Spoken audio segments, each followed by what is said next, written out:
Now, for the latest report as part of Channel 4's Fake News Week, one movement which has fuelled and been fuelled by fake news is the so-called alternative or alt-right.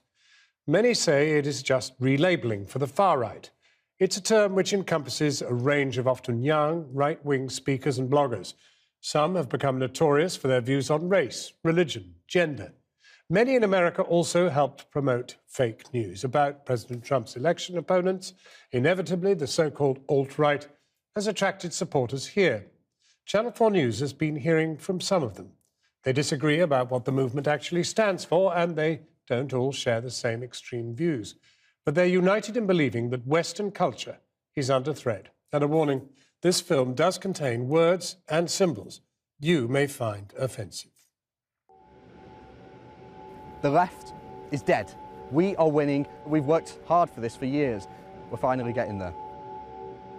Trump is our mascot. Trump is someone who we put our faith into. That's the job of the alt-right, bringing that cultural influence into politics. Oh, the alt-right. Well, I see us pretty much everywhere I go on the internet. The umbrella term is for anyone that's against white people being replaced in their own nations. But it's a general term that covers a lot of things. How long ago do you consider yourself left-wing? I'd say it was probably a year ago when I was still wearing my Rage Against the Machine t-shirts and things.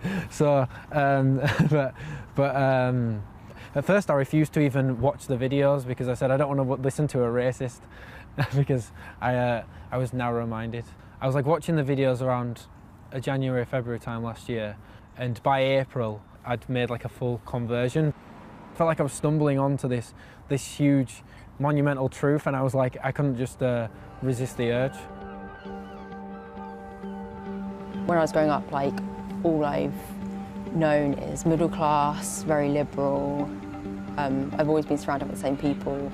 My whole family, like even my grandparents, they're left-wing. We're a Brighton family. Now I'm the editor-in-chief of a right-wing website. I think my parents think that I don't understand, that I'm ignorant, and that I've got a lot of growing up to do. Do they know about everything? Do they know about the website? No. You don't know? No. I consider myself a feminist, but that was the point where I kind of like started like Googling like other things. I came across a video by Paul Joseph Watson, and I watched it and I was like, hang on a second, like that's what I think. Do other people think the same as me? What was the video? I think it was about Islamophobia and how it's not a thing. I started reading Breitbart and like found other YouTubers and, you know, found my people, so to speak.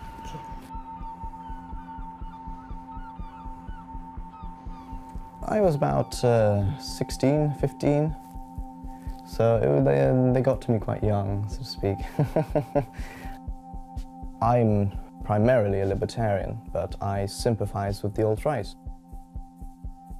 It happens on the internet, in forums, in Reddit, 4chan, YouTube, Facebook. That's where all the discussion is, that's where all the debate is, that's where all the fun is, basically, the entertainment, so to speak. The amazing thing the alt-right has done is it's fused politics, culture, and entertainment in one. You know, it allows you to be a Nazi frog on Twitter and troll, you know, conservatives who are completely outraged by this. But it's so fun to witness the outrage of socialists and leftists and conservatives. I started off in the BNP, and I was contacted by Paul Weston and Liberty GB, and I've been doing that ever since. And we stood for election in Batley and Spen. As Islam becomes a more dominant force in the UK, we are going to see more children being gang raped, we're going to see more beheadings on the street, we're going to see more terrorism, and a total destruction of Britain's cultural identity. So the alt-right started around 2008, 2009. I've kind of been on the edges of it because I've never bought into absolutely everything. I consider myself just a conservative. I don't think I'm radical. The alt-right's a little bit more radical. Congratulations, Donald Trump, and congratulations, everyone else. You know, we've worked hard for this for years, and we're finally getting there. The politics have changed drastically, and that's just because the culture's changed as well. There's a great phrase that some people use, is like, we've memed this world into life, you know. It's gone from being an internet movement to a wider movement of people who went out and voted. It's a winning strategy, and I want to get in on that. Yeah, I've got a ton of stuff going on here. What do your friends and family think about your beliefs? My family think it's dangerous. My white friends don't quite know. My friends of other races, I've had to speak to them about it because I think it's a concern that it's all our concern. But for now, I need to keep my identity secret until I've at least got some people in my personal life that understand my qualms. I just sort of started seeing how the world's been changing over the past year, and I thought, I don't want this future. I don't want my children to grow up, or my future children to grow up a minority in their country. It doesn't mean I hate any other group. I don't hate any other group. I just believe that every group has its own rights, and that white people's needs and rights need to be respected like every other group. And is the alt-right helping? Helping? Oh yeah, it's helping because it's helping ensure that there could be a future, rather than my people being erased. But are you verifying the stuff that you see on YouTube? Well, I can make up my mind from it. But are you fact-checking it? Yes, some of it. But you can't constantly fact-check everything you see. That's rather tedious. But yeah, there's a lot of it that... Do you fact-check everything you see on the mainstream media?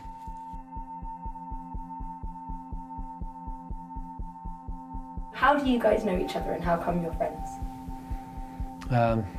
We met through college, but we weren't friends immediately. How come? He thought I was racist. I'd send him videos that he's hooked on now, and he'd say, "Stop sending me your racist videos," and things like that. He was a socialist. Yeah. And what changed? I helped him see the light. In terms of the alt-right, I'd say I try to like not class myself as a member. What people don't understand is that it's a very flexible term.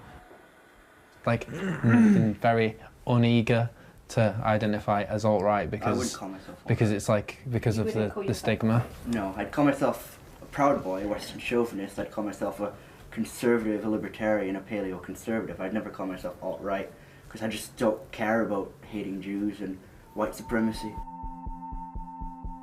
The bell curve is, as I'll show you, it's the idea that there's the average IQ is 100, and there are as many people on this side, on the quote-unquote dumb side, as on the intelligent side.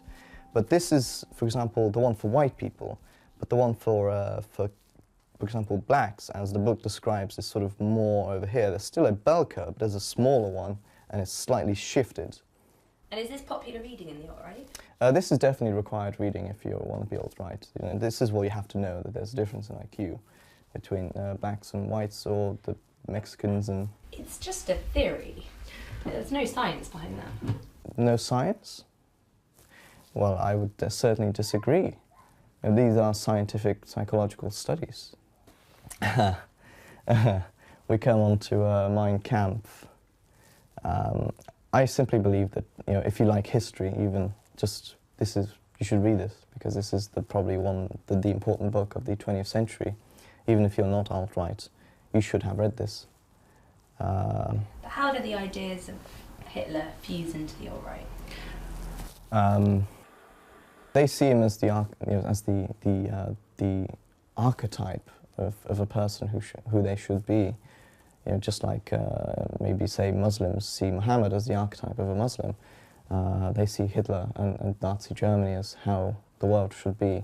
But that's more extreme strands of the alt-right. But still, that strand is probably the biggest strand of it. Does that bother you? Certainly, to an extent, as a Pole, that kind of on a even a personal level should. But my hatred of communism is still bigger than my hatred of, for example, Nazi Germany. How do you feel about the accusation that the alt-right is racist? It's true. It's simply true. You can't get around it. I'm not necessarily a particular advocate of that. How can you get past it? I guess because it's such a large crowd, it's such a, actually ironically, diverse group of people, that a libertarian can find his place among it.